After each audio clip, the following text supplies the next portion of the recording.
BRTA driving licence পরীক্ষার যে zigzag field test আছে ওই ফিল্ড টেস্টের সম্পর্কে এখান ডায়াগ্রাম থাকি ওনার সামনে এবং কিছু কৌশল আছে জিন গড়নের মাধ্যমে খুবই সহজে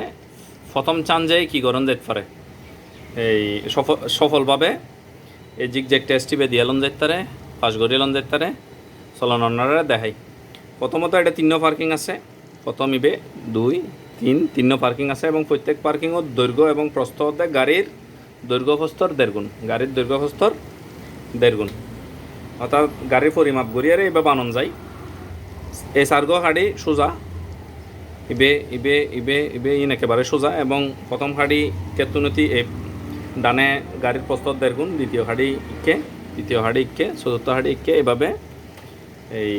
পরিমাপ করে বানান যায়। ওনারা যাইবার সময় দিয়ে যখন সামনের দিকে যাব গাড়ির ডিতে রাখিয়ে আস্তে আস্তে সারিবেন, আস্তে আস্তে সামনের দিকে অগ্রসর হবেন। প্রথম টার্গেটে বুঝে D1, এই D1 যে বিন্দু আছে প্রথম টার্গেট ইবে অনে যাতে D1 ডাকত গেন গুই এত যদি অনেক পুরো কাড়িয়ে ডানে যদি পুরো কাড়ন বা যে দূরে কাড়ন না কেন কোনো অবস্থাতে গাড়ি ইবের লগে বাইশ দুনু, যেহেতু ওনার D1 ফাঁসে গেন গুই ইয়ার পরে জনের পরে গাড়ি যখন সুজয়ী D1 লয় ইয়ার পরবর্তী টার্গেটে বোঝায় D2, অর্থাৎ ইতো ওনারা কাড়িয়ে D2 ডাকত যাবেন।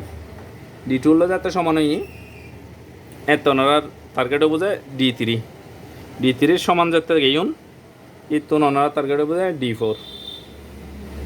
সোজা সোজা জনের পরে গাড়ি আস্তে করে বামে হাঁড়ি বাইরে যাবেন। তৈলি ফ্রন্টে সাফল্যের সাথে যেতে জন্য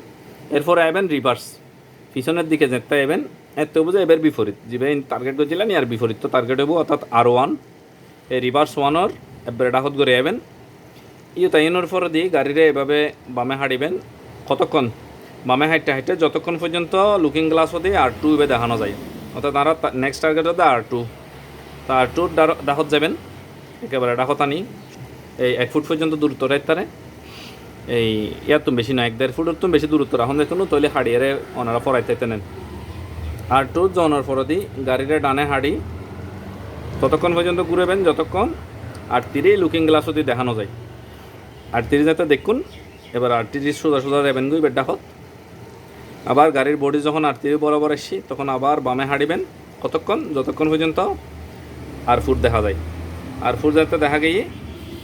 R4 বরাবর একশন ডাকত আইয়ে আল্লাহ সোজা করে বাইর করে ফেলবেন। আশা করি যে এই ট্রিক্স ফলো করলে অবশ্যই প্রথম চান্সে সাফল্য মিলিব, কোনো কাটি নফেলাইয়ারে ওনারা কী করতে পারবেন জিগজ্যাগ টেস্ট সফলভাবে এই ফাঁস করে লেতে পারবেন ইনশাল্লাহ।